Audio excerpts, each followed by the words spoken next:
அ, அ, நான் பூமிகா தான் பேசுறேன். சொல்லுங்க. மதனுக்கு நாளைக்கு பிறந்த நாள். அவரோட கடைசி ஆசையா அவரோட குழந்தை தேவிகா அவருக்கு பிறந்தநாள் வாழ்த்து சொல்லணும்னு விரும்புறாரு.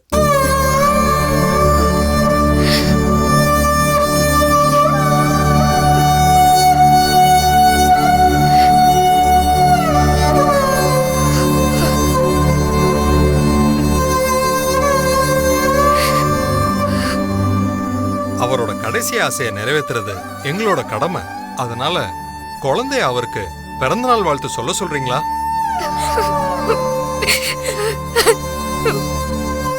போன் அவர்கிட்ட கொடுக்குறேன். மதன் லைன்ல இருக்காங்க, பேசுங்க. பேசுங்க பேசுங்க. பூமிகா, ஹாப்பி பர்த்டே மச்சான்.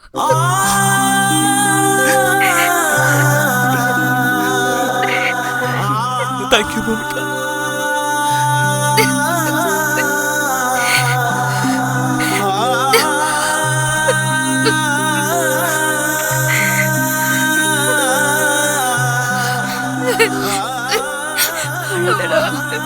மாமா, wish you many more happy returns of the day, மாமா.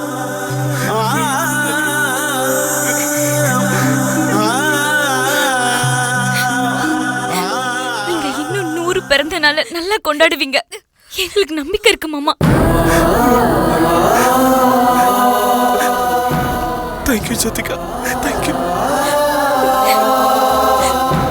மதன், இந்த பிறந்தநாள் மட்டும் இல்ல, அடுத்த பிறந்தநாள் கொண்டாடுறதுக்கும் நீங்க உயிரோட இருப்பீங்க.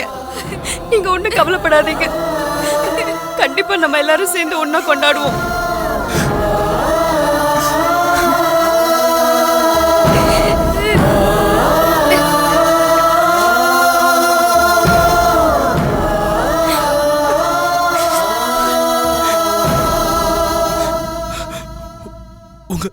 உங்க வாக்கு பலிக்கட்டும் அத்தை.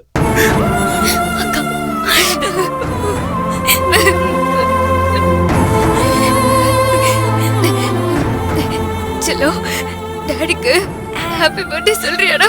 ஹாப்பி பர்த்டே சொல்லுடா செல்லோ. சொல்லு சொல்லு, அப்பாக்கு சொல்லு, ஹாப்பி பர்த்டே சொல்லு.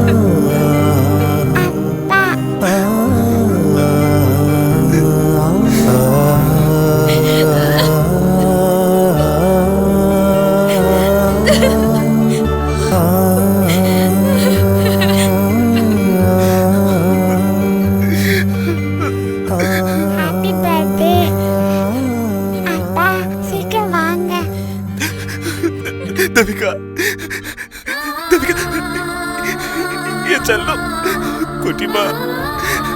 தேவிகா, தேவிகா, ரொம்ப பிடிக்கும்.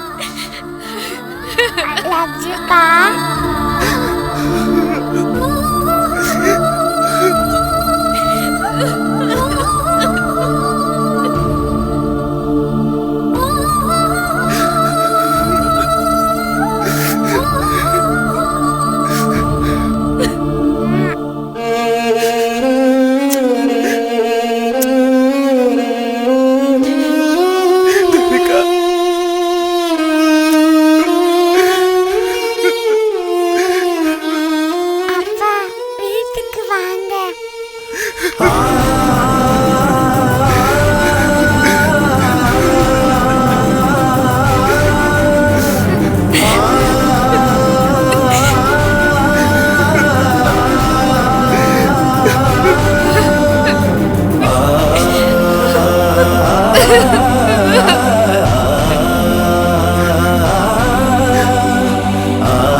என்ன பண்ற பாரு. பர்வேஷ் வேணாம்.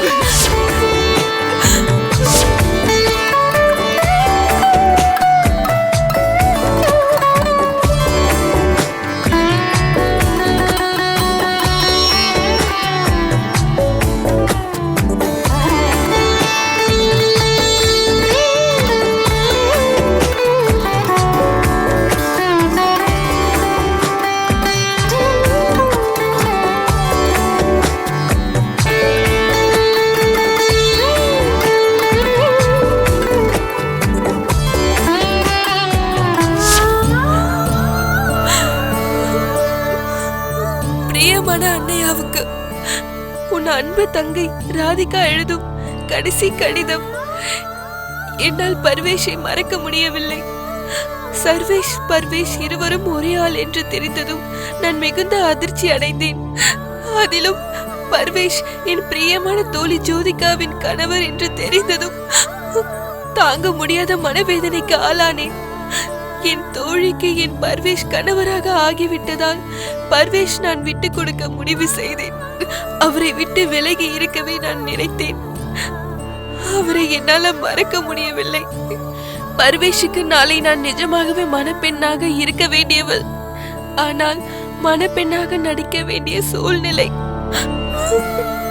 பர்வேஷுக்கும் எனக்கும் நிஜ கல்யாணம் நடப்பதற்கு பதிலாக வெறுமனே ஒரு கல்யாணம் நாடகம் மட்டுமே அரங்கேற இருக்கிறது. இதையெல்லாம் என்னால் சகித்துக் கொள்ள முடியவில்லை, தாங்க முடியவில்லை. அதனால் இந்த உலகத்தை விட்டு உன்னை விட்டும் பிரிவதென்று முடிவு எடுத்துள்ளேன். நீ என்னை தேட வேண்டாம். இப்படிக்கு உன் அன்பு தங்கை ராதிகா.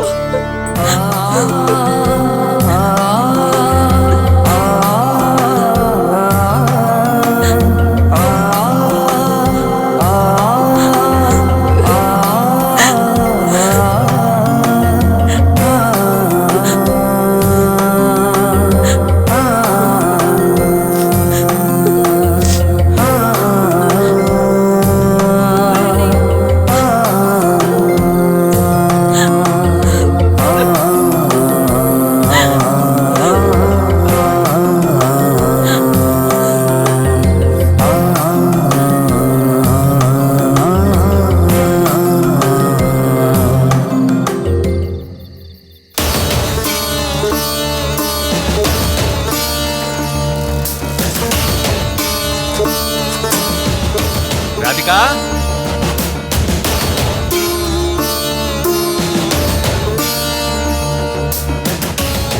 ராதிகா, அம்மா ராதிகா, அம்மா ராதிகா, ராதிகா, ராதிகா, எங்க போயிட்டா?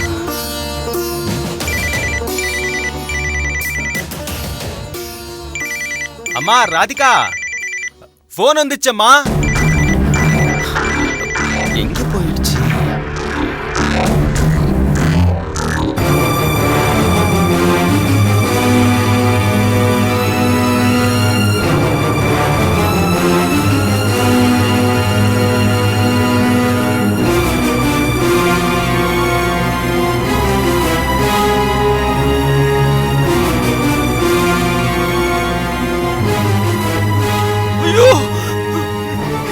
என்னம்மா ராதிகா இப்படி பண்ணியே?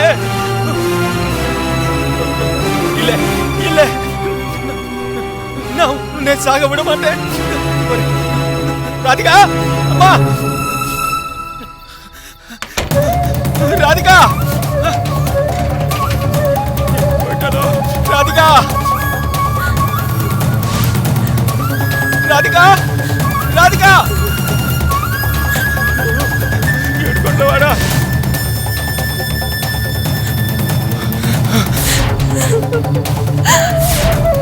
ராதிகா, ராதிகா, தேவடா,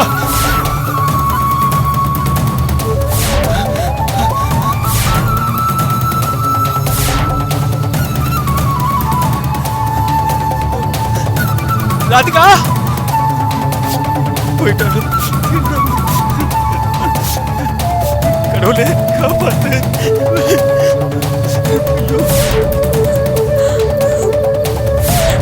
ராதிகா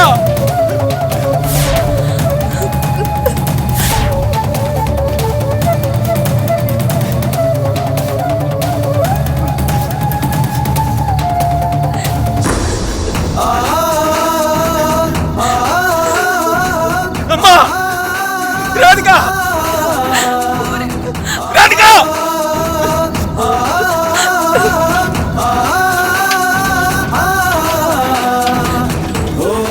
அம்மா ராதிகா அண்ணையா ஐயோ ஐயோ அம்மா அம்மா அண்ணையா, என்னம்மா என்னை விடு அண்ணையா. ஏம்மா இப்படி செய்ற எதுக்கம்மா இப்படி ஒரு முடிவு எடுத்தா சொல்லுமா சொல்லு இந்த அண்ணா இருக்கும்போது நீ எதுக்கு இப்படி ஒரு முடிவு எடுத்தா சொல்லுமா இல்ல அண்ணையா. நீ உயிர் விடுற அளவுக்கு அப்படி என்னம்மா நடந்து போச்சு சொல்லுமா என்னம்மா நீ உயிர் விட்டா நானும் உயிரோடு இருப்பேன் நினைச்சியா அடுத்த நிமிஷமே நானும் செத்து போயிடுவேன் தெரியுமா அண்ணையா, அப்படி சொல்லாதீங்க அண்ணையா, அப்படி சொல்லாதீங்க. என்ன மன்னிச்சிருங்க அண்ணையா, நான் வாழ்றதுக்கே தகுதி இல்லாதவளா ஆயிட்டேன். நான் உயிரோட இருக்கிறதே தப்பு. இல்ல இல்ல இன்னொரு ஜென்மம் இருந்தா அடுத்த ஜென்மத்துல மறுபடியும் உனக்கு தங்கச்சியா தான் இருப்பேன். உனக்கு நம்பிக்கை உரிய தங்கச்சியா நான் வாழ்வேன் அண்ணையா. இப்ப நான் சாக போறேன், என்ன தடுக்காத அண்ணையா. அம்மா இல்ல நான் சாக ராதிகா இங்க பாரு இதுக்கு மேல நீ ஒரு அடி எடுத்து வைக்க கூடாது என் மேல சத்தியம் பாரம்மா என்னம்மா நடந்தது என்கிட்ட மறைக்காம சொல்லுமா அண்ணையா, சொல்லு அது கேட்ட உடனே தாங்கிக்க முடியாது அண்ணையா.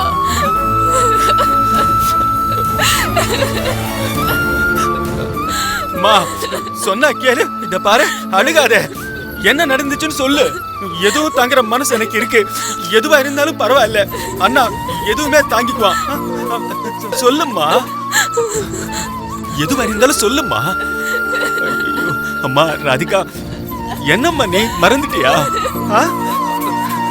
பூமிகா உன்கிட்ட என்னம்மா சொன்னாங்க நாளைக்கு மனை மேடையில நீ சர்வேஷோட மனப்பெண்ணா உட்காரணும் அப்பதான் அந்த நந்தகுமாரை பிடிக்க முடியும்னு சொன்னாங்களேம்மா அதுக்கு நீ சரின்னு தானேம்மா சொன்ன அப்பதான் அந்த மதனும் ஜெயில இருந்து வெளியில வர முடியும் எல்லாமே நீ கேட்டியம்மா மறந்துட்டியா சொல்லு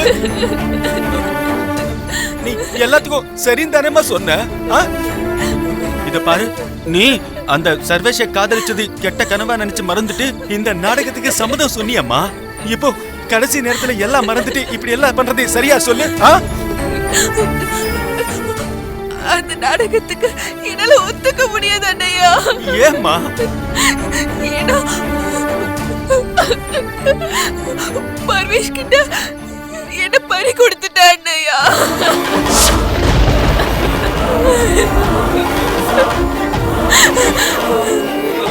என்னம்மா சொல்ற நடந்ததை சொல்றேன் அண்ணையா.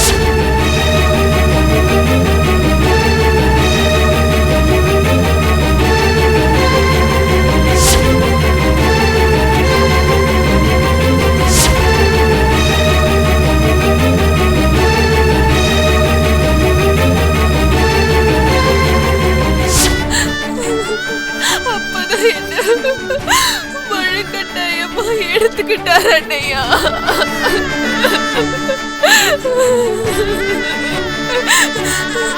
இப்படி ஒரு சம்பவம் நடந்த பிறகு நான் உயிர் வாழ விரும்பல அண்ணையா.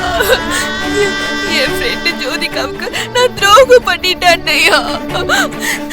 என் மனசாட்சி என்ன உறுத்துது அண்ணையா.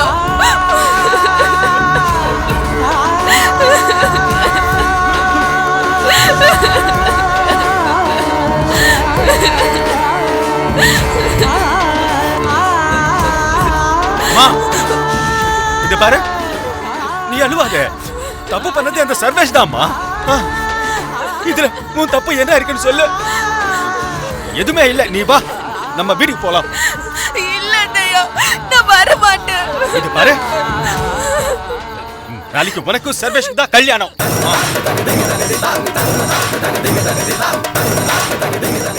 ஆமாமா இது அவங்க சொன்ன மாதிரி நாடகம் இல்ல நிஜ கல்யாணம். என்னையா சொல்றீங்க? అవునమ్మా இது நிஜ கல்யாணமே. உண்மைதாம்மா. உனக்கும் சர்வேஷ்க்கு நடக்க போறது நிஜ கல்யாணம் தான். ஆமா, அது ஒண்ணுதான் இதுக்கு தீர்வு. ராதிகா, இத பாருமா, உங்க 2 பேருக்கும் நான் கல்யாணம் நடத்தி வைக்கிறேன். இது சத்தியம்மா, சத்தியம். இத சுடம்மா, நீ இனிமே இந்த மாதிரி முடிவு எடுக்காதம்மா. நீ தற்கொலை பண்ணிக்க கூடாது. அம்மா, நான் தான் சொன்னேன்ல, நானும் உனக்கும் சர்வேஷ்க்கும் கல்யாணம் பண்ணி வைக்கிறேன். நீ அழுகாதம்மா, நம்பிக்கையோட இரு, சரியா? வா, வீட்டுக்கு போலாம். வா.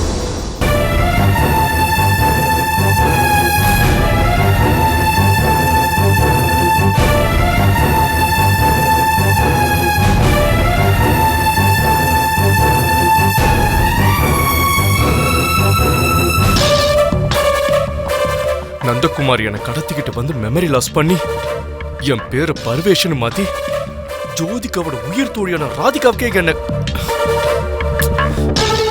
படுபாவி பையன். நல்ல வேலை நான் மெமரி லாஸ்ல இருந்து தெளிஞ்சிட்டேன். இல்லைன்னா ஐயோ கடவுளே, இந்நேரம் என்ன இருக்கும்? எனக்கும் ராதிகாவுக்கும் கல்யாணம் இருக்குமோ? ஐயோ, என்னால நினைச்சு கூட பார்க்க முடியல. ராஸ்கல், அந்த நந்தகுமாரை இனிமே சும்மா விடக்கூடாது. அவனுக்கு சரியான பாடம் புகட்டியே ஆகணும்.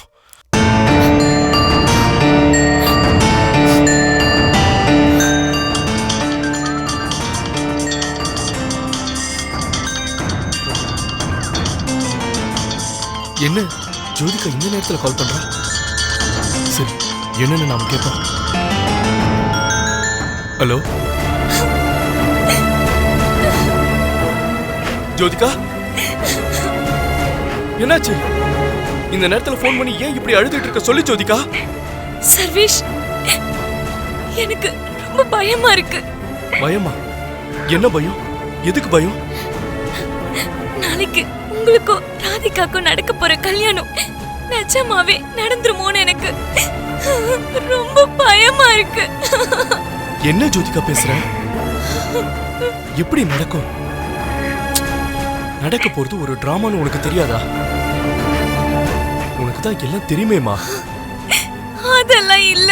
தெரிஞ்சுமா உன் மனசை போட்டு இப்படி கஷ்டப்படுத்திக்கிற? இங்க பாரு ஜோதிகா, நான் அப்படிப்பட்ட ஆளவா உனக்கு தெரியறேன்? ஜோதிகா, என் மனசு ஃபுல்லா நீதாமா இருக்க. இங்க பாரு, நீ எதை பத்தி கன்ஃபியூஷன் பண்ணிக்காம நிம்மதியா இரு. கவலைப்படாம போய் தூங்கு. இல்ல சர்வேஷ், என்னால தூங்கவே முடியல. நம்ம போட்டுக்கிறது நாடகம்னு எனக்கு நல்லா தெரியும்.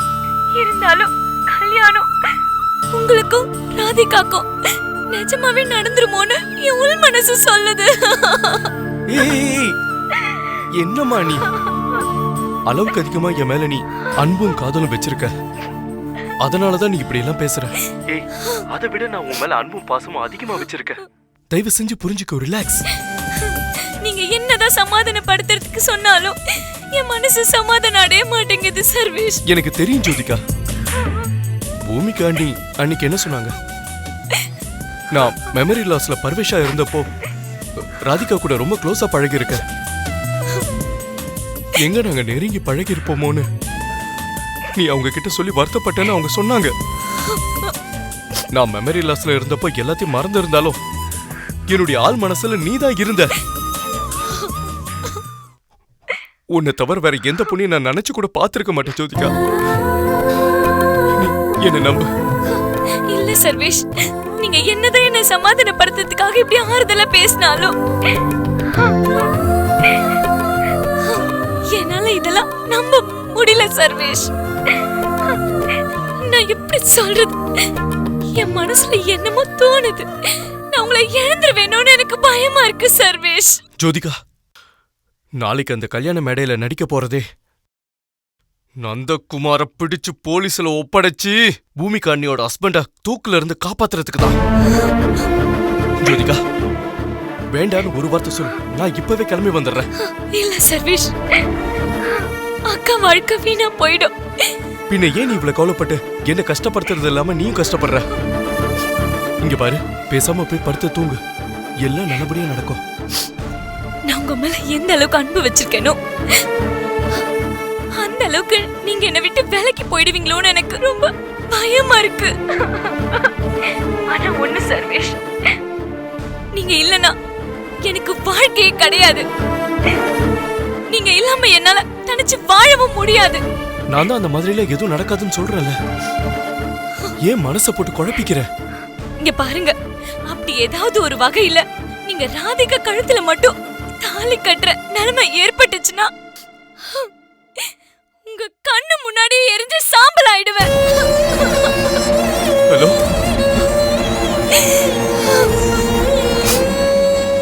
எல்லாம் அந்த நந்தகுமார் பண்ற வேலை. வாடா வா, உன்னை கொன்னுட்டு தாண்டா ஒரு வேலையே.